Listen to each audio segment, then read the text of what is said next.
Ready? Hit it. Yep, here he comes. Riding his trusted steed through the Sierra foothills as he brings you the news. Oh yeah! Oh yeah! He calls himself Charlie! What you doing, Charlie? Sorry, Charlie. Hi, Charlie. There you are. Look how cute you are. Yeah. Hey, Charlie. What's with the dark glasses? And now, here he is, a man of God, living in a world of Disney. Ow, Charlie! Charlie Simons. Charlie bit me.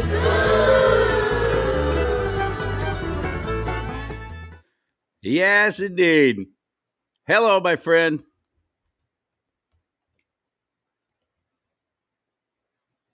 There I am. Yes, I am Charlie Simons, talking about two things you're never supposed to talk about, religion and politics.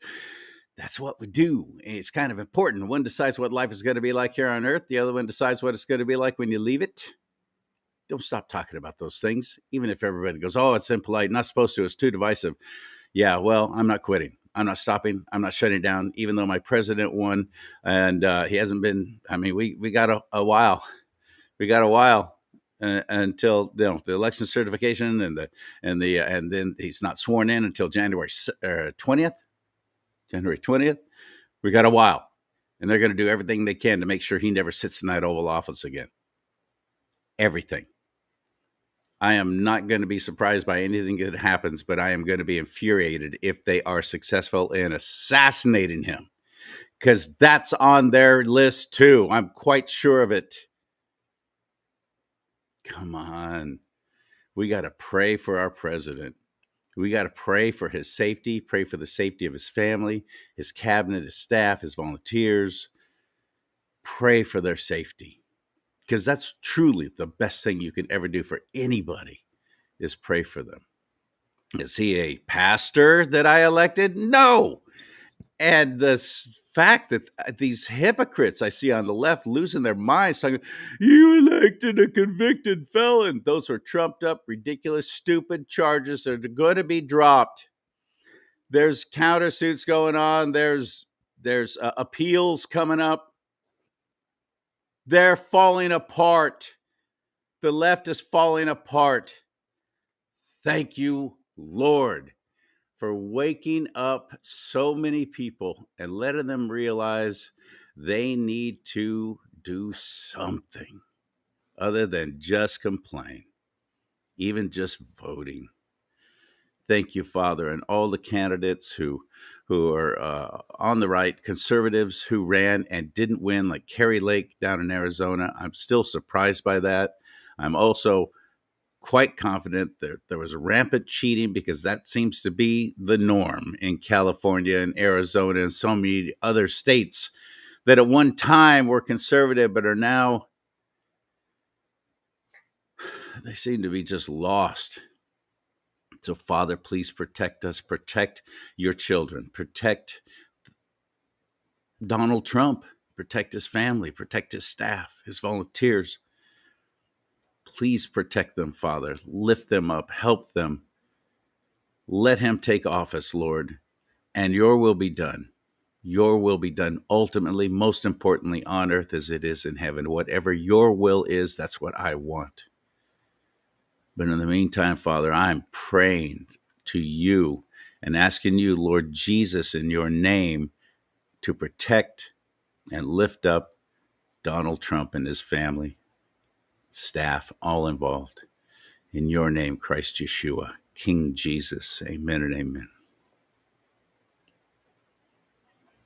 We got to do that. Let's do that. All of us, every day. Pray for his safety. Frank Lissay, I got to meet at the Freedom Fest in Las Vegas. He's my guest on today's Do Not Talk, brought to you by MyPillow, mypillow.com/Lee. My middle name, Lee, can get you up to 75% off MyPillow products. And there's all kinds of specials going on with Mike Lindell right now. If you haven't been to his online store, please go there, because there's over 100 different products now and all American made. All American made. Fire the big corporations. Fire those big box stores. Go to mypillow.com/Lee, mypillow.com/LEE. Use my middle name, Lee, as a promo code. You'll thank me for it. Let me know what you buy, would you? I'd love to hear from you.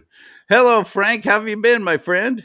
Very, very good. Thank you. Lots going on. And it's a great thing that we have Trump in charge now because we can get some common sense going for energy and climate. I'll So never it's forget in amazing. 2020 when they kept saying, "Oh, finally the adults are in charge." Look Oh what my goodness. that Oh my remember they were goodness. saying that, and Yeah. here we've had 4 years of watching the children and the insane run the asylum. It's been just amazing to me that anyone voted for anything with a D after their name after what we just went through for the past 4 years. The only explanation, two explanations. One, of course, is cheating. The other one is we have a whole lot of people who seem to suffer from arrested development. They never grew up past high school or college. That's it for them. They never got any better. They never even did any kind of self-reflection about perhaps the way I've been voting all these years that has created such insanity. Perhaps it's my fault. They don't seem to have any realization that way. No, and a lot of Americans are very myopic. I mean, we just see things around us and we don't, many people, and they decide elections, the people in the middle, don't really pay a lot of attention and only start paying attention in a few final weeks, and they just watch the ads and hear those things and try to figure that out the best that they can. But ultimately, I think the people, particularly, I mean, Trump won a lot more blacks and Hispanics because this 10 million that we know of illegal aliens that came over the border, that's probably 15 or 20 million were dropped in their neighborhoods and took resources from them, and they're overcrowded their schools, made lines real long at the hospitals. It affected them directly. And, they voted accordingly. They wanted a better future, as well as they remembered it was far better for them when Trump was in charge. And his smart and reasonable energy policies are going to make a huge, huge difference for this country. It is going to unlock a lot of economic activity and a lot of revenue for the federal government. Because they all pay taxes and they pay royalties when they harvest from federal lands, which Biden has done everything he could to make far more difficult, far more expensive, and keep them from utilizing federal lands. We're producing more oil than we ever have, but it's mostly from private lands. My trip up back from Los Angeles, I'm a NorCal guy, Sacramento area. I know you're in Wisconsin, but I'm coming back up from LA over the weekend. I was at the California Republican Associate Delegate fundraiser for Mike Morrell, former Senator Mike Morrell of California, who is running for chair of the California GOP. And I pray that he wins, because this party has failed us in so many ways on the right. Just been dismal, and the leadership there is just pathetic. So we need some drastic changes, and I've never seen a better time than now for the state of California to actually finally make some of these things happen, some of these inroads of improving this party and getting rid of the rhinos, because there's a lot of them. There's a whole lot of them. When I was in the Wisconsin State Senate, I used to lament that we have tax and spend Democrats and tax and spend just a little bit less Republicans. They want to use the government largesse and our tax dollars for their set of friends and interests, rather than actually just serving the American people. I always believe government should serve us, work for us, and actually do what it's supposed to do. And unfortunately, there are a lot of rhinos who are very similar to Democrats, just with a different flavor. And Trump is going to expose those, and we're going to see more of that. And he's going to have a difficult time, unrolling some things like the Orwellian named Inflation Reduction Act. It really should be the Inflation Increasement Act, which is adding just extraordinary amounts of wind and solar part-time energy sources to our electric grid. And that's why your electric prices are going up. That's one of those energy lies that go right alongside the climate lies, is that wind and solar are cheaper. They are not cheaper. They add cost. And I try to make, that's what we do at our website, Truth in Energy and Climate. We have a weekly email newsletter on energy and climate issues. You might want to sign up for that, folks. We give you the right perspective and typically give you 5 different articles and help you understand and take these complex things and make them regular people understandable. Um, and the reason wind and solar adds so much cost to our electric grid is it's like a family. You have a couple gas cars and they work just fine for you. And then the government and charlatans come in and sell you a solar car that works just like solar panels, only when the sun shines, not the first hour or last hour of the day, not when it's raining, cloudy. So you buy this solar car and the government pays 30% of it. And then it's going to give you a 30% credit for every mile you drive it. So you go, whoa, hot dog, this is going to be great for me. It's going to be really cheap. Then you buy it and you find out, well, I can't get rid of any of my gas cars because I can't take it to work often. I can't take it in the evening if it's going to get dark. So now you're paying for an additional car. That costs more money. That's what's going on to our electric grid. So then they convince you, same deal, 30% to buy a wind car that only works when the wind's blowing. So you buy that, and then same deal, 30% to buy it, and 30% of everything you get every mile you use. And you go, wow, this is great. And then you find out you can't even take that to a kid's soccer game in the evening because the wind might stop blowing while you're there. So you now are paying for an additional car, and your costs go up. That's what's going on to our electric grid. And then to make the analogy more complete, is you can't turn off a coal plant or a natural gas plant because while you're burning those fuels is to make steam, to turn giant turbines that make electricity. So like that, you have to leave your car idling all the time because you might have to jump into it to drive to go rescue one of your solar or wind cars. And so now you're burning fuel all the time, paying for the cars you already own that you are paying for and paying for additional cars. It's nuts. Excuse me. I think I have a solution, Frank. What is it? Get a horse. Get a horse. Or just stop adding wind and solar. We don't need them. They don't benefit us. Just stop. Stop the madness. It is crazy. The last time I had you on was from that Freedom Fest in Las Vegas, and you had the booth right next to the California Republican Assembly folks, or the Republican Assembly folks. And we had a great conversation. You were finishing up a book, and now it's out, and it's Climate and Energy Lies. Yes, they are. Expensive, dangerous, and destructive is the rest of that title. Climate and Energy Lies. And they are, folks.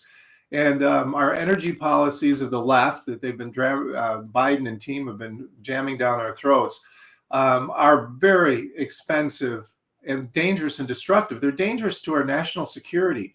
They're dangerous to our energy security. They're dangerous to your pocketbook. It's really, really bad policy. And the media is actually paid tens of millions of dollars, and they're proud of it. They are trying to hide it, to propagandize us on climate, to tell us regular propaganda, lies, intentional or misrepresentation and twisted truths. We just had a couple hurricanes, and of course the media is on it. These are worse because of climate change. But we have more hurricanes because of climate change. Simply untrue. I mean, the facts are that the 1940s were the most. The 1940s were the most active period for hurricanes in the United States. We had 10 landfalling Category 5, the most powerful hurricanes that decade, and about 25 landfalling hurricanes total. We haven't seen that kind of activity. We actually just went through a period of 11 years where we had no landfalling hurricanes at all. And of course, now they're telling us we have lots more and that they're made more powerful. Simply untrue. It's not true. And the other kind of climate lie that is unsaid is that if we limit CO2, which is necessary for life, and we'll get into that a little bit, we will not have weather anymore. We won't have climate. We won't have climate anymore. Everything will just be fine. There won't be hurricanes anymore. There won't be tornadoes anymore. There won't be droughts in California anymore. Well, that's not true. We've had all those things long before now, and long before we had more CO2 in the atmosphere. So, I mean, but they're telling us this stuff regularly. So I don't blame regular people for being misinformed, because they're being misinformed on purpose on a regular basis. Absolutely. And the media, of which I've been a part of my entire adult life, is very good at taking money and allowing this misinformation and disinformation, which is what they're always screaming about. But yet all you have to do is throw some money at any of the 4 or 5 huge corporations that are deciding everything we hear and see. You throw money at them, as we've seen with Big Pharma. Sean Hannity, brought to you by Pfizer. There's obviously a conflict of interest there, but it's all about money for them. And that's all I've seen with this climate change thing. Who's running this? What's their end goal, Frank? Well, their end goal really is total control over all of us regular citizens. And there's clues to this. And 5 or 10 years ago, I know what I just said would sound like this grand, crazy conspiracy theory, but factually, there's clues going on. The largest left woke bank in Australia sends all their customers, based on their debit card and credit card use, a monthly carbon report, CO2 report. Calling CO2 carbon is like, this is another one of those great marketing propaganda tools. Calling CO2 carbon is like calling water hydrogen. They just aren't the same thing. But CO2 is in our soda and beer and champagne and, water. I mean, that's what makes the fizz. Hard to make people afraid of that without calling it carbon, because that's dark. I think of charcoal and soot and bad things, black. So that's why they do that marketing of this. And so that they're sending theirs and suggestions on how to lower their carbon, their CO2 footprint.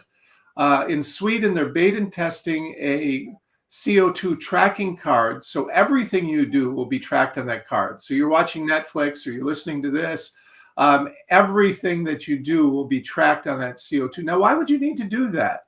Unless you plan on, at some point, putting in CO2 limits and rationing it. And we had the climate leftists, when Biden first came into office, they were clamoring for him to declare a climate emergency and go into, we already had lockdowns from COVID and that whole scam. But they wanted him to declare a climate emergency. That was also why they were so hot to push all the countries into the WHO, World Health Organization, and allow them to dictate to us, so we could be like Europe, where when the EU decides, then member states just shrug and say, oh yeah, we have to close down some farms in Netherlands because the EU says. Oh, we have to kill a couple 100,000 cows in Ireland because the EU says. Oh, we have to institute a tax on cows and pigs and chickens in Denmark because the EU says we've got to lower our CO2 and methane and nitrous oxide. So they were searching for that, and World Health Organization, says climate is a danger to everybody's health. So they were hoping that they could get us to sign up, then WHO declare a climate emergency, and then have the United States force on us rationing of energy, because that's really what it is, energy and food. So, and if they give us a CO2 ration every month, rich people can afford to just buy their way out of it, and they'll continue flying their private jets, owning mansions by the beach and all over the world. Their lifestyles won't change. But regular Americans' lifestyles will change, because you get to the end of the month and you don't have enough CO2 rations, or you have a special event. Like my kids just had one of my daughters got married, so we had a wedding. So, our CO2 footprint from that wedding was big, because we did lots of stuff and fed the crowd and had a band and all that kind of fun stuff. So you'd have to buy CO2 credits or save your rations if they let you roll them over from month to month. And then they can also, and that's why they also are fitting in the dangers of a digital currency. Say, well, why do we need a digital currency? We don't. Why do they want us to have one? Easy to control. Programmable to the individual and the individual purchase. So you connect the CO2 ration card with the digital currency. Then you get to the 25th of the month and you've used your monthly ration up. They say, well, you can't buy meat, but we'll let you buy bugs.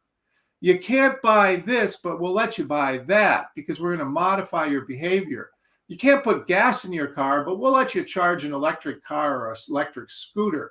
That sort of thing is what they're ultimately searching for to impose on you and me, is what I believe. And there are a lot of clues for it. And now you've got the UN having a meeting in Azerbaijan to try to talk about climate again. This is the 29th. And literally, this one will be less attended than the one that they just had in the Middle East.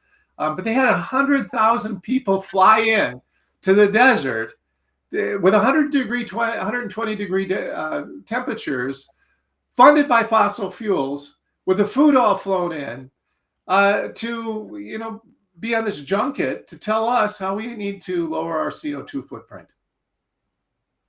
It's insanity. It is insanity. And But if regular people... it's so big that so many of us we're kind of like, well, I don't know. I'm frozen. I don't know what to do. How do I fight back against this? Well, we elected Trump, so he'll fix it all. And never forget, he defunded the World Health Organization, at least on the American side of things. And I pray that he does that again, because we are giving them millions and even billions to dictate. And also, don't forget, it was the World Health Organization. A lot of people don't know this because it wasn't really reported on the NBC Nightly News with Lester Holt. They're talking about, well, we need a military. We need a military of our own so we can start enforcing these things. World Economic Forum, same thing, Klaus Schwab. And everything has with world in the title or united in the title, except for the United States of America, know that their goal, ultimate goal, is total world domination. That sounds crazy, Charlie. It sounds like a James Bond movie. I know. They are Spectre. They truly are. This is real. It's going on. How do we fight back, Frank? What do we do? Well, one is you got to start voting right. You really got to start voting people out of office who talk about climate, want to limit and make our energy and food more expensive. And that's starting to happen in Europe. The German government has just collapsed. Their coalition has fallen apart. They have multi-parties, so they have to form a coalition with several parties. Typically, and they're going to have elections in February. But Germans are sheeple. 99. This tells you the power of propaganda, and we should know about propaganda because the Nazis invented it. They were really good at it. The Soviets, the Russians are really good at it. I think the Chinese are even better behind the scenes. I think they're funding our green groups to a large extent, who are going out and doing these damaging things to all of us. But the big lie is what you're talking about. With propaganda, you make the lie so big that people can't, oh no, that can't be true. Like the climate lie. A few degrees warmer than the Little Ice Age. That's pre-industrial times, folks. Again, that marketing and terminology. If they were telling us a few degrees warmer than the Little Ice Age is bad, most of us wouldn't believe it. They'd say, really? The Little Ice Age? I want it warmer than the Little Ice Age. There's no factual evidence other than their alarmist rhetoric and propaganda that, 4, 5, 6 degrees will make any real difference to the world, other than I live in Wisconsin. It's cold in the winter. We're having a mild fall. It's great. Mild is good. And in fact, that's what we have is a milder climate. That's another part of the lies that they tell us. Oh, it's never been hotter. It's the hottest ever. That's factually untrue. It was way hotter in the 1930s, where we have good records. Way, way hotter. Then it cooled from about 1940 to 1979. NOAA and NASA have adjusted that. They've taken away that cooling effect that we had. So how could it be that the world was cooling when we're adding more CO2 if CO2 makes the world warmer? Well, that's not logical. I mean, on the face of it, you just can't, that doesn't make sense. So they're telling us these things, and they went back and cooked the temperature records. NOAA and NASA, they now make up NOAA is the National Oceanic and Atmospheric Administration, NOAA. And they're in charge of keeping temperature records. And we have the best temperature records from around the world, we had about 1,200 in the United States. And many of those records go back all the way to 1895. So we have a pretty robust temperature system. They now are making up the data for 1/3. They have closed 1/3 of them, not the worst ones, not the ones that were in a farm field and now are next to a blacktop driveway and a blacktop parking lot, or next to a building and next to the air conditioner outlet that creates a lot of heat. No, they're closing ones down mostly that are out in the countryside that are pristine, that give us good records, because they don't show much warming at all, if any. Many of them don't show any warming at all. So they close them down, and then they estimate, rather than just take them out of the mix. They estimate the temperature. If I made up the 1/3 of a data set, I could give you any number you want. I could give any number you want, and that's what they're doing. So we're built on false data, which I hope Trump will clean this up. They're lying to us about that the world is getting hotter. And then they're lying to us that if the world does get a bit warmer, that it'll be bad, that it'll be terrible, that it'll be a crisis, it'll be awful. Well, that's factually untrue. In fact, the world is, this is according to NASA, a study, and they've gone back and rewrote it recently to throw in some climate alarmist words in it, paragraphs from 2016. It's a 2016 study with scientists who looked at the world from satellite, and they estimate that in 40 years prior to 1916, I said 19, I meant 2016. Prior to 2016, in those 40 years, the world is 35% greener. Forests the size of Texas have regrown around the world. They estimate the increase in leaf value is more than the entire United States. So the world is far greener. The climate alarmists also like to tell us that, our food sources are in danger because of the climate. CO2 is airborne miracle-gro. And people also don't know that you and I need to breathe CO2. If we were locked in a room with no CO2 but plenty of oxygen, we'd die. We'd die. So CO2 is just as important to our lives as oxygen is, and it's super plant food for plants. Plants grow best at 4 to 5 times the amount of CO2 that we have in the air today. Proof of that is greenhouses routinely pay to add CO2 to 2 to 3 to 4 times more CO2 than we have now in their greenhouse, because it makes plants grow bigger, faster, better, tolerate heat better, and do better with less water. All good things. I mean, then they spin this and say, oh no, well, crop harvest yields, how much we get per acre, and harvest virtually every food crop in every place in the world are improving. We're setting records over and over and over again. And a great example of that is corn. Corn loves CO2. And the corn harvests have actually tracked CO2 almost precisely. So to give you an idea, back in 1900, we were getting about 28 bushels of corn from a single acre of land back in 1900. Today, we just set a record again with 183 bushels of corn per acre. Think of that.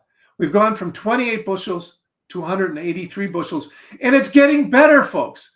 It's not all CO2. That study I referenced, and you can find it still. Google hasn't erased it. NASA hasn't erased it. So if you don't believe me, you can still find it. 2016 CO2 fertilization, NASA. They say that about 70% of that greening is attributable to the additional CO2. And I'd say the same thing. We got better seeds, better fertilizers. Another thing they're attacking, nitrogen fertilizer. They take natural gas and somehow work it through the air that's 80% nitrogen, and they make nitrogen fertilizers to grow all of our food better. They estimate if we stopped using nitrogen fertilizers, more than half of the 8 billion people in the world would die. So they're really important, but they're attacking that too. And there's no reason at all to do that. But yet they're after our energy and our food supply, the two things that are necessary for all good life for us. When did fossil fuels, and you mentioned it earlier, fossil fuels, I don't like calling it that, but I don't know what else to call it other than I just don't like the left dictating language, because by calling it fossil fuel, it makes it sound like, well, that's the dinosaurs, like Sinclair has their dinosaur out front and so on. It's all the dinosaurs. And so that means it's not renewable, and we're going to run out. We're going to run out. We're going to run out of oil. That's simply not true. Coming from a guy who grew up in an oil-producing region out in the desert in Kern County, we know about whole areas where oil seeps up out of the ground. You have these sump holes, and that's not from the drilling that's going on there. It's decreased because of the drilling. It renews. It makes itself good again. Our Earth self replenishes this oil, and we extract it from the ground cleaner and better than anywhere else in the world. We have it dialed down really well. And we have fuel burning engines, combustion engines, burning this fuel that's converted the oil into gasoline or diesel and or propane, butane, natural gas that burns cleaner than ever before. We're very efficient at it now. We've got a great engine design that burns it cleanly and burns off the excess with the catalytic converters and so on. We have taken care of what was a problem there for a while. Anyone who grew up like I did in California remembers the smog. You remember the smog. But you don't get that anymore. We have done a great job at that, but it's never good enough for the left. And I believe a lot of that is because the oil companies give money to Republican candidates. I think so much of that has to do with that. And tobacco products, another thing too. They predominantly give money to Republicans because they know we're all about let people do what they want to do and let's figure out a way to do it better and cleaner than anywhere and anyone else. But they don't want that on the left. They want total and complete control. The ESG stuff that you were talking about earlier with the controls and the climate ratings and so on, deciding how and where you can spend your own money that you've earned is exactly what's happening in China. We look at what's going on in communist China and we're thinking, oh, that could never happen here. Son, it's happening here. It's going on now, right now. Well, they are. Charlie, you covered several different things there, but I'll try to unpack a couple of them. I'm pretty good at throwing a whole bunch of stuff. Yeah, you threw a whole bunch of stuff. Let's see what I can remember to stick on the wall and talk about. But first off, fossil fuels. I agree with you. I don't like that word at all. It's just a little cumbersome to say every time oil, natural gas, and coal. Oil, natural gas, and coal, because that's what it is. Fossil fuels are oil, natural gas, and coal. And there's people out there that don't even know that. They don't even understand that. They don't even understand that your gas in your car or the natural gas in their stove or that makes electricity is a fossil fuel. And I agree with you. And one of the big clues out there, again, one of those big clues, because the standard belief in geology and what they've sold us is that these are fossil fuels from dead animals and plants from a long time ago, compressed. That's why they're there. But a huge clue of that is that one of the big moons of Saturn, and they have a bunch of different moons in Saturn, is almost all oil and natural gas. So are we supposed to believe that oil and natural gas, also known as methane, on that came from somehow Saturn's moon, had dinosaurs and plants and was compressed and all those sort of things, or somehow these things are naturally going on in the Earth or out in space? And I believe they're naturally going on in the Earth because the inner core of the Earth is 6,000 degrees, and we have all these different minerals and other things. And the big clues you talked about is they can deplete an oil field and come back in 10 or 15 years and harvest oil out of it again. They can harvest oil out of it again. So that's kind of a clue. And they go, yeah, it's oil, so it moves in to fill it up. I believe the Earth is always making more oil, natural gas, and coal. And therefore, it's unlimited. And even if it was limited, the world is so big, it's really hard for us to conceptualize how big the Earth is. And one thing that helped me understand that is the Russians have dug a hole 7 miles into the Earth. The deepest hole in the Earth is 7 miles down there. And then they had to stop because it got too hot and they just couldn't, they couldn't dig deeper. It just got too, but those 7 miles are just a tiny little scratch on the surface of the Earth, a tiny little scratch. They say 8 billion people. This is all wrapped up in the Malthusian idea. Ehrlich was another one. The population bomb that was popular is the world can't support 8 billion people. Completely and totally false. We are producing more food than we need. It's really a matter of getting it to where we need to. And to give you an idea, here in the U.S., we're so successful at growing corn, which is about 40% of all the planted agriculture lands are corn.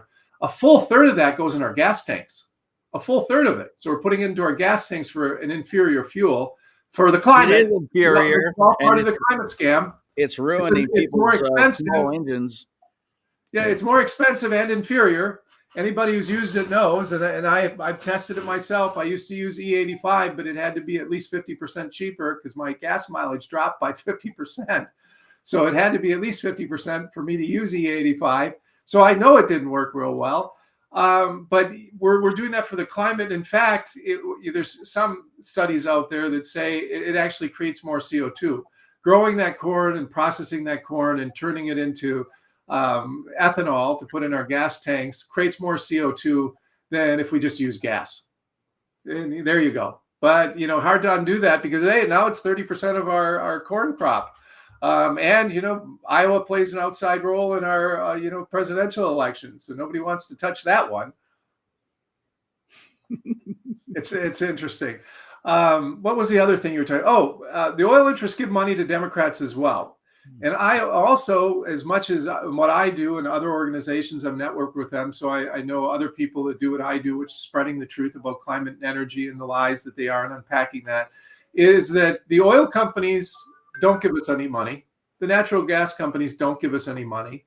They tend to roll over in court. Why is that they don't really take an active interest and they don't really go out and try to undo the lies or fight the propaganda at all? Yeah, okay, there's climate change. We're on board. We want to make, why? Well, we want to make hydrogen out of natural gas. Well, that's stupid unless you have a reason for having hydrogen, but not to replace natural gas because you can we have CNG cars and we have infrastructure for CNG cars. Makes sense if you want one. But every time you convert energy into a different source of energy, you lose some. So you start with 100% natural gas, you turn it into hydrogen. Now you've got 80% of the natural gas you started with. Why would you do that? That doesn't make sense unless you want to use more of your product. The same thing with Biden's regulations that Trump is going to undo with carbon capture. They're all on board with carbon capture. Why? Because if you put carbon capture, that by the way has never worked at an industrial scale ever anywhere in the world. So it's unproven, untested, but we're building pipelines to capture carbon from natural gas plants. So if you do that, you're going to need 25% more natural gas because you're using carbon capture. You're going to use more of their product. Why wouldn't they like that? So, and if their product is harder to harvest, well, they charge more prices for it. If it's in shorter supply, because it's necessary, we all want to drive our cars. When prices go up, we do drive less. They're saying we need to get, California is approaching that $6, $7, $8 a gallon to actually really affect people's decisions not to drive. This morning, I have a 6-minute drive to my health club that I went to this morning, and I was thinking about that on the way. Weird person, I think about this stuff. I'm thinking, geez, if gas was really super expensive, I might have to work out at home instead of driving, just a few miles to go to my health club and drive back. Cost me 12 minutes of driving time and a little bit of gas. Well, it's just a little bit of gas. I don't care. But if it was really expensive, well, then I'd start to care.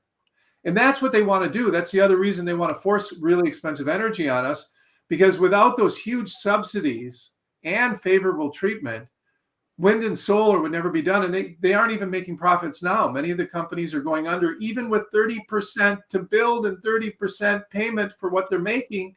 They still can't make profits because it's really inferior. And you have to pay for your full-time natural gas, coal, and nuclear power and some hydro, some dams. You have to pay for that all the time anyway, if you want to keep the lights on. And I asked that question, and 3 years ago, we're making progress by informing people. 3 years ago, I'd asked the question, well, what'll keep the lights on when wind and solar don't work, which is 70% of the time? As Texas learned full well last winter.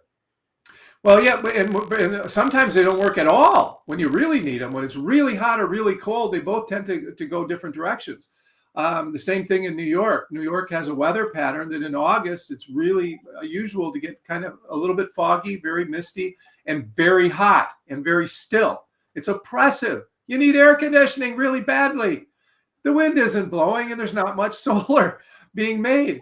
And the solar stops in the evening when you need it even the most, when people get done with work and school and they start to cook and clean and wash clothes and plug in their electric car if they have one. And they don't produce any electricity then.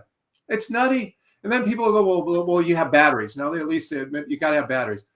Their cost would be in the trillions, and the technology isn't there. In California, you guys have a problem with too much rooftop and solar. You have almost 2 million rooftop solar installations. They don't produce enough electricity in the summer to run your grid when everybody's running your air conditioning. But in the winter, they produce too much. They produce more than enough electricity when it's mild and sunny, and there's not a lot of electricity being run for air conditioning. So then they have too much. There aren't any batteries that exist that you could fill it in January and then use it in May and June and July and August. And with a battery, you have to remember, you have to fill it with electricity, just like at home. So you're out using your electric battery powered, yard tools. Love them because they're portable and they're easy. I like them. But when your battery's done, you got to go plug it in, get another battery that's full and plug it back in. The problem with batteries is like in the summer in California, you won't make enough power to meet your electric needs presently and fill a battery once you've depleted them. So now what are you going to do? Well, their answer is, well, we'll just overbuild everything. What? Who pays for that? And wind and solar, the other big problem with them is they last 20 to 25 years. And technology gets better, so you want to put in a new one, maybe sooner. Well, a coal or a natural gas plant or a nuclear power plant can last 50 to 75 years or even longer with better maintenance and replacing some of the big parts. So now in 20 years, we have to rebuild and replace all those rooftop solar installations in California and dispose of them. Think of the cost. Right, because they're not recycled. That's a very, very good point. Thank you for bringing that up. As I was looking into getting solar for my mom, because she sees all the commercials, but it's free in California. No, Mom, nothing's free, especially in California. We got to find out what the fine print is. So I started looking into all this stuff, and I'm like, you're still in the grid. You're still supposedly Pacific Gas and Electric, the monolithic, bloated, horrible thing that runs most of the power companies and production here in California. What they are not able to produce, they buy from other states. It is out of control. Her electric bill is in $600 and $700 a month range. I'm like, wow, this has got to come to an end. So I'm looking into solar. And you're still tapped into the grid unless you go totally off grid. And then where are those solar panels coming from, by the way? Where are they almost? Oh, well, China. That's the other, winding all the way back to your earlier question. What is this about? A big part is about the green grift and, making people wealthy on the government's money and buying this stuff from China.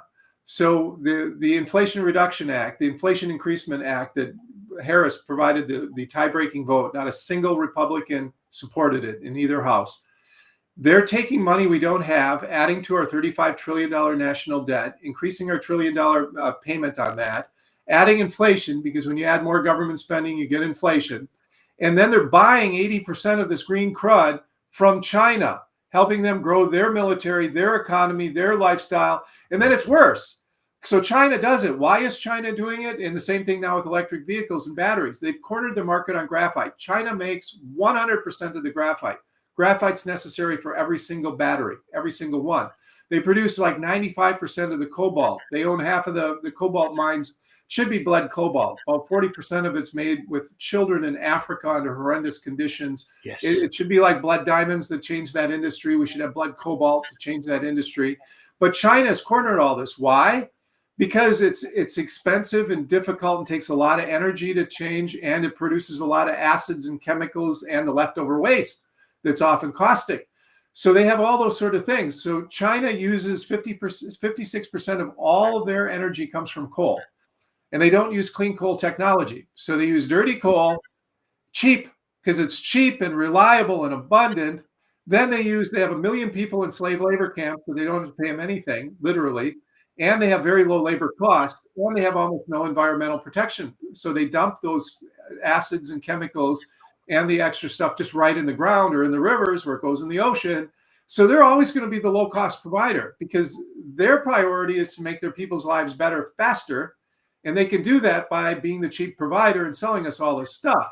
So we're buying it from them. We're never going to touch them on price. So Trump's ideas on tariff is a good idea because we do it, as you mentioned earlier, cleaner than any other place in the whole wide world.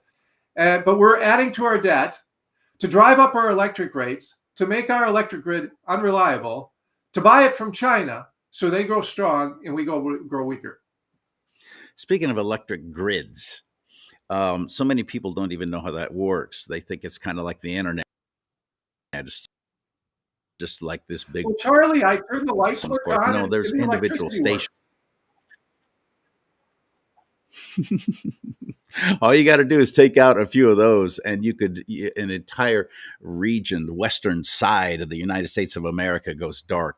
Your ATM doesn't work. You don't have access to your money. It's even if you have a gasoline powered vehicle, you can't get it from the gas station because it's pumped with electricity. Everything's electricity. We have not protected our power grids one stinking bit, as been evidenced several others. So here in California, we had one power grid taken out just by some goofball shooting at the thing on the other side of the fence. It's so simple, and we've done nothing to protect it. We're so completely vulnerable that way, aren't we?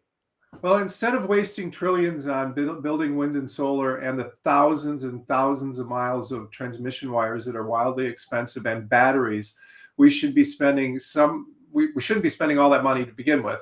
And what we should be spending our money on is exactly what you're talking about. Those high tension wires that, of course, California has crazy problems with wildfires. I guess I'll digress a little bit on that for just a second, because it's really about, and you can catch that on our website, Truth in Energy and Climate. There's a great article on fires and wildfires. But there are other states with just as much forest as California, like Texas, North Carolina, Wisconsin, Idaho.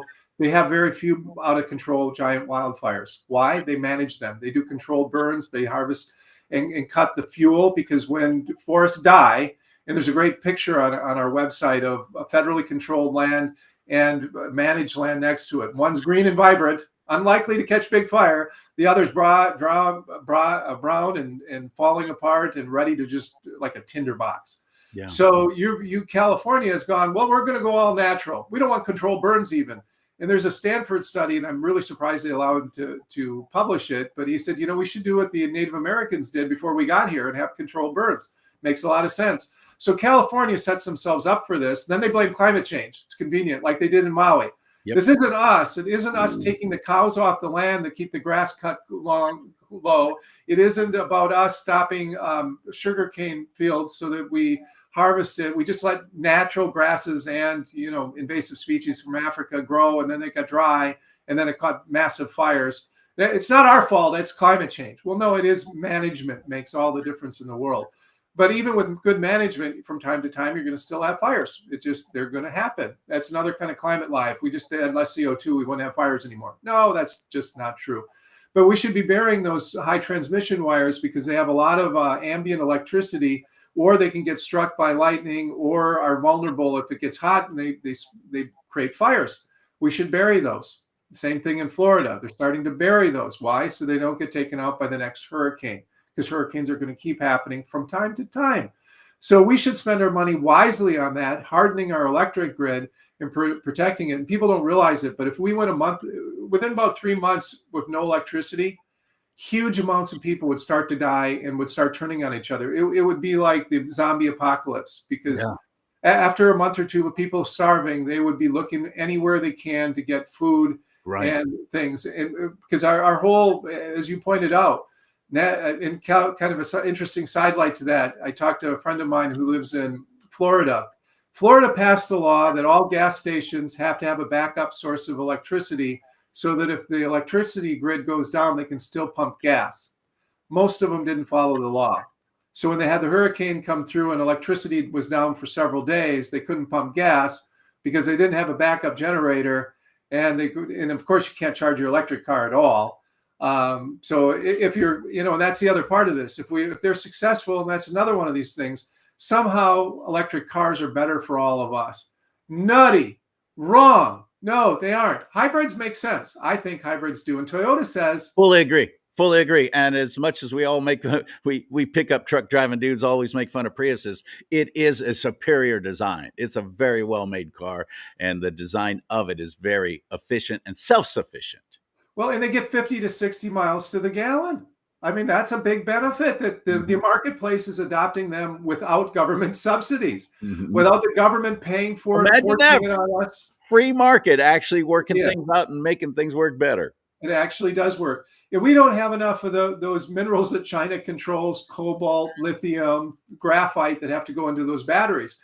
And even if those companies were located here, they still have to get those raw materials from China, who will sell it to their Chinese companies cheaper than they'll sell it to foreign companies. So it's tied up in that. Toyota says they can make 60 to 90 hybrids from one EV battery. From one EV battery, 60 to 90. It's a world of difference. So, we're going to somehow, and it takes like 6, 7, 8 years of normal driving for the CO2 footprint. It's not important, more CO2 is good, but for it to equal what it is for a gas car. So in effect, when you buy an EV, you're front end loading your CO2, getting more of it today to build that sucker, then you're going to save, and who knows how long they'll last, because those batteries have a limited lifetime too. Out here in California, we truly have the worst governor I've ever known, ever, for any state. There's been a whole lot of bad governors. Governor Hairdo, Gavin Newsom, Governor Hairdo, as I call him, is truly, well, you know what Trump calls him, don't you? New scum. New scum, yeah. And he's right now trying to solidify all of his insanity by saying we're going to Trump-proof the state of California. He's gone into overdrive, this clown, and we're suffering for it in so many ways here in this state that there's more people leaving California now than there are moving in. And I don't see something about California and Newsom, and you're still doing this, is now you have 2 refineries that are leaving because of laws. You're going to have more leave too, so you're going to be short. There's no pipelines across the mountains to feed California with the gas that they need, and they're importing. California could harvest more oil and natural gas within California than to meet all of your own needs, and you're importing 50% of it, and you're importing it from overseas. So if we ever went to a war with China, for instance, very likely all of that oil from other countries would stop coming to California. Right. So, I mean, California is this nutty world, and they've added some new taxes and new regulations that are driving. Well, that's what I was getting to. About CARB, right? You know what that is? CARB. I might not know the acronym. California Air and Resources Board. Oh, yeah, they're nuts. Our fuel is about to go up 65 cents per gallon. We already have the highest fuel tax in the nation, over $1.50 per gallon, just going to taxes of the state of California, which is $80 billion in debt, by the way. And and those are government numbers. I have a feeling it's probably far worse. But they are enforcing this CARB thing, of course, 3 days after the election. 3 days after the election, because they didn't want that kind of negative publicity before the election. So exactly. And now it's jumping up another 65 cents per gallon. And it's all because they're going to fix all the problems. The California Air Resources Board, they love the environment. They just are trying to do this to keep us all safe. It's a lie. It's a filthy lie. It's a government-produced, tax dollar-funded lie, and we're about to pay for it. And it's all part of the whole drive them out of combustion-fueled engines and vehicles by 2035. Governor Hairdo has said there will be no more sales of gas combustion engine vehicles in the state of California by 2035. And of course, he'll be termed out by then. Who's going to enforce it? Will it be reversed? No, this is pure insanity, what's happening. But I don't think it's by accident, Frank. I don't think it's by accident at all. By the way, if you're just tuning in, this is former senator and assemblyman Frank Lassay from out in Wisconsin. He's written a new book called Climate and Energy Lies. I will give you all the information as to how you can also sign up for the newsletter that he's putting out. You need to see these things because the media will never show it to you. No, very, very rare that they will let anything penetrate what doesn't fit the narrative. Another thing you just were talking about cars is that it is green hydrogen. $9 billion from that Inflation Increasement Act. $9 billion. California has a green hydrogen hub. They want to throw $1 billion at it. Nine of them around the country to build this to replace gas cars with green hydrogen cars. To make green hydrogen, you need 13 times more water than the hydrogen it produces. California doesn't have water. So how are you going to get that first off the water? Then you have to heat it to 2,000 degrees. Then you have to electrocute it. Then you have to freeze it to almost absolute zero, literally like 420 below zero. You have to freeze it way, way down. Then it's liquid. Then you have to compress it to 3 times the scuba tank, 10,000 PSI. Now you've got liquid hydrogen that likes to escape anything because it's the tiniest molecule ever. And if it escapes in the air, it's fine because it just goes away. But if it escapes even under a tree canopy or inside of a building, it blows up. Almost, it's so easy to blow up. So you're going to see it, and you see this happening. So they're going to put a green hydrogen hub in California that doesn't have the water to support it. And all of that process I just described costs you 40% of the energy that you yield with the hydrogen. So to make it, it costs you 40% of the energy that you get. So it's crazy expensive, nutty world. Now the fossil fuel companies, they're all in on this. Why? They want to make it from natural gas. So they want to take natural gas and maybe lose 10 or 20% of the natural gas to turn it into hydrogen. We have no infrastructure for hydrogen. So yeah, there's I think the most hydrogen cars in the world are in California. You have a few hydrogen pumps, but it makes zero sense at all. And kind of an interesting sidelight to that is the difference between the private sector and the public sector. NASA was using hydrogen for fuel because it has a lot of fuel. Once it's liquefied and compressed, it has a lot of energy. I mean, it's high energy. It burns really hot, but it burns up the rockets they were using to send their ships into space. SpaceX, Elon Musk company, who sent up hundreds of rockets now to put satellites in the atmosphere for Starlink, and what they're using kerosene. Kerosene's dirtier, but you can reuse the rocket shells. Now they just landed their first rocket shell, so they would go out and retrieve them in the water of the oceans when they fall and reuse them again. Now they've invented a reusable one where they can land it again. So they're shooting the rocket up and they can reuse the same one like 10 or 20 times. So they have to spend hundreds of millions of dollars for each new one. Big difference. Now, granted, NASA started out when everything was young and we didn't know about it. And we should send more people to the moon. What should we be doing real quick? Because I know we're coming to the end of our time, but people say, well, what should we be doing? Stop building wind and solar and batteries, all that stuff. Stop forcing people to buy electric cars. You want one? Great. Stop subsidizing them. Each electric vehicle gets $50,000 in subsidy. All of our gas cars cost thousands of dollars more than they would without the transfer payments they have to make because of Biden's MPG rules that Trump's going to change. So Tesla gets literally billions of dollars every year from the other car makers, and that lowers the cost of them. That's the other reason they want to force us into them. Because if we were buying all electric cars and we didn't have gas cars to subsidize them, they'd be way more expensive. Regular people couldn't afford them. And the batteries wear out after 10 years, 15 years, maybe you get that. So then there won't be much of a used market because nobody wants to buy I shouldn't say no. Used vehicles have very little value and they're still dropping even faster. Mm-hmm. So they want to force us out of our cars. And that is part of their agenda. So what should we do instead? We should colonize the moon. I don't know another word for colony, and colonize, it's one of those words that leftists hate. We should colonize the moon, have people living there all the time. Excuse me. And we have, Musk is saying he wants to put a man on Mars. Oh, excuse me. Those are better money spent hardening our grid, improving and helping poor people of the world move from burning wood and dung. We have billions of people, literally, a couple billion people yet, that are burning wood and dung as their primary source of fuel. Very hard on the women. If leftists really cared about women of the world, they'd want them to use propane or electricity instead of wood and dung.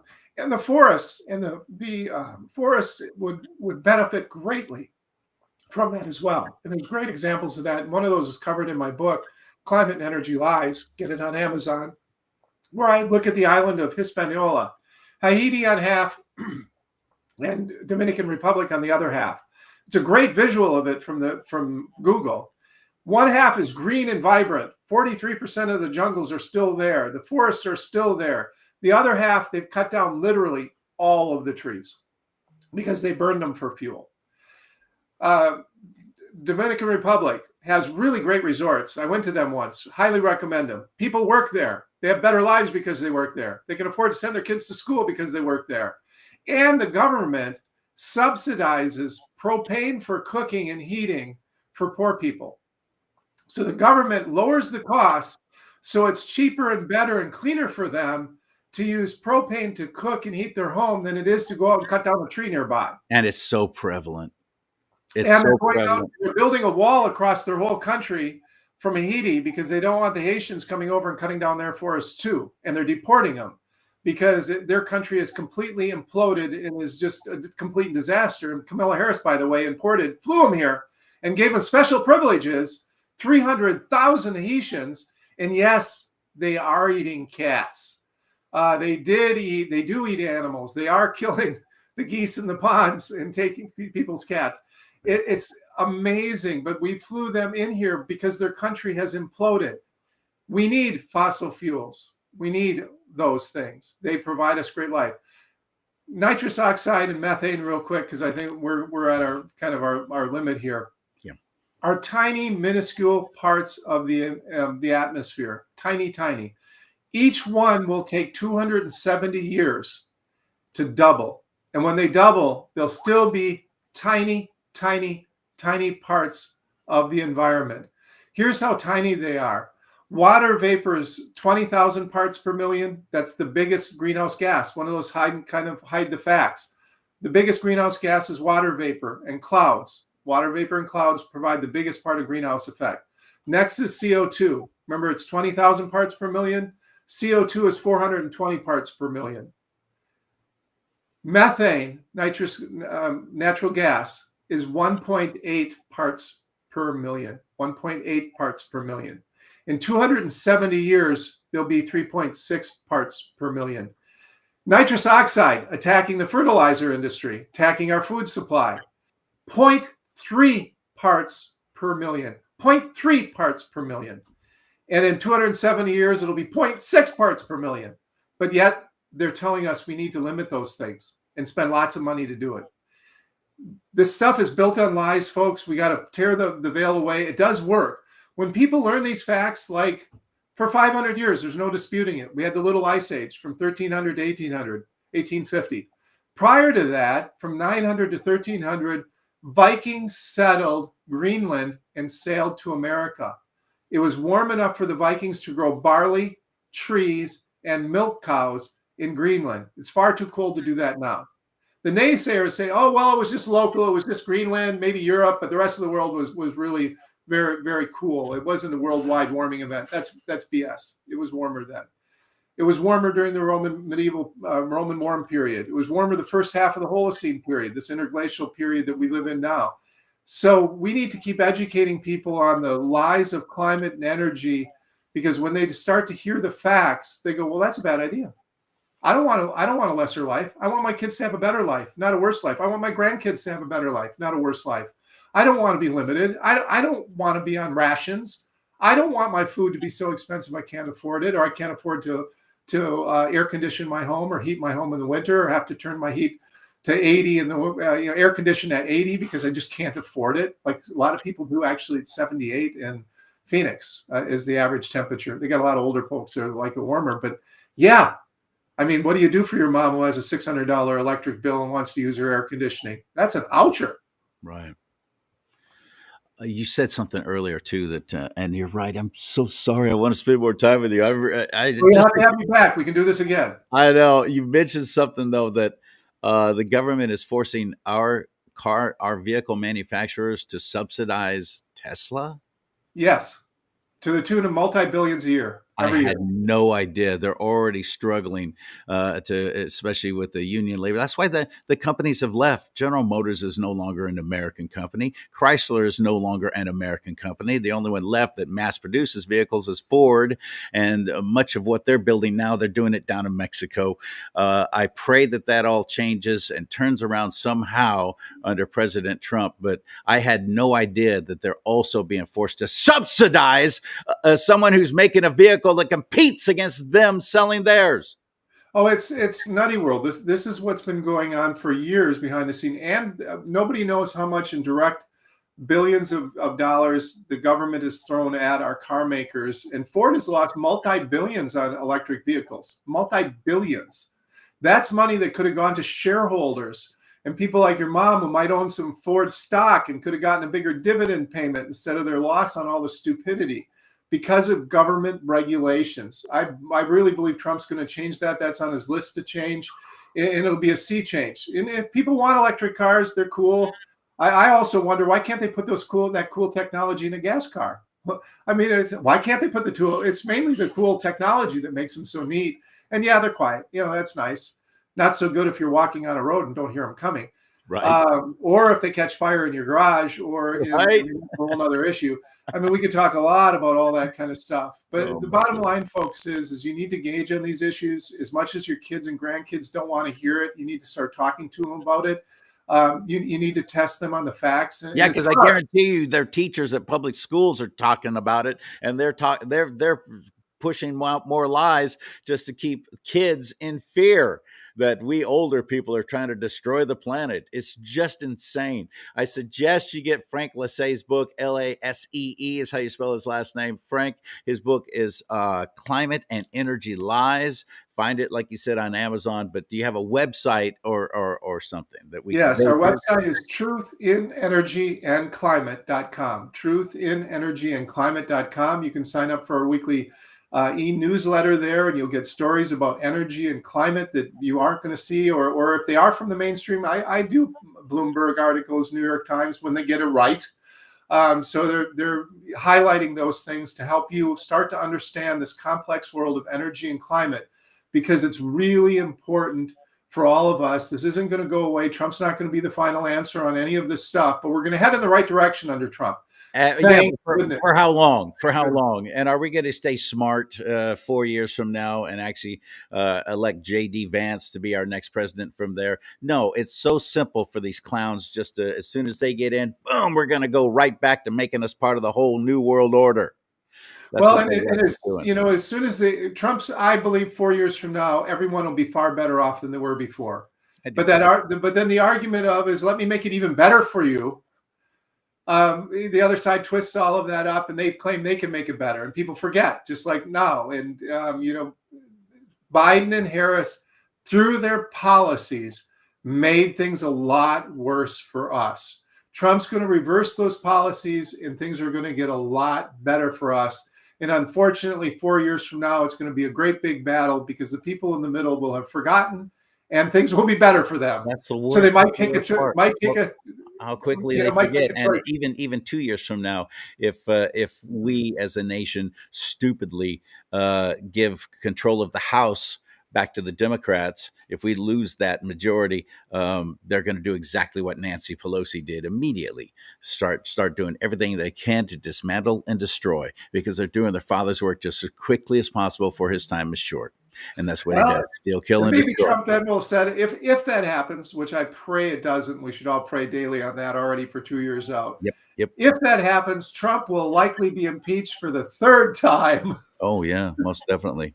And if they have control of the Senate, they'll remove him from office. They need 60 votes, so it'll be hard. I hope so. Actually, I think they need 66 in the Senate to actually try and remove a president. Frank Lasse, thank you so much for spending time with us. I just think you're great. I love talking with you. Thank you, sir. Hey, it was a pleasure. Happy to be on. We'll have to do it again. I hope so. And you want to help this show, you support the people that are supporting this show, like Mike Lindell at MyPillow, mypillow.com/Lee. My middle name is Lee, and that you use that as a promo code. You can save up to 75% off American-made products. Please If you haven't gone there, you haven't checked out his online store yet, please do. All the big box stores pulled all of his products off the shelves. So he went all online. Over 100 different products now at his online store, all American made. The best and reasonably priced too, and great sales going on right now with his My Pillow, just which started it all. The pillow, I have one, I love it, I take it with me when I travel. It changed my life. If you don't have one now, you can get them at the lowest prices ever. He's offering them right now.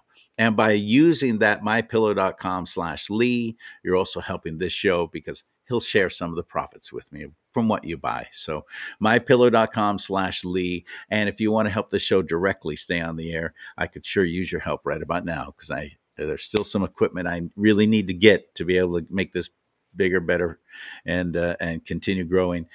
That's at venmo.com/DoNotTalk. venmo.com/DoNotTalk.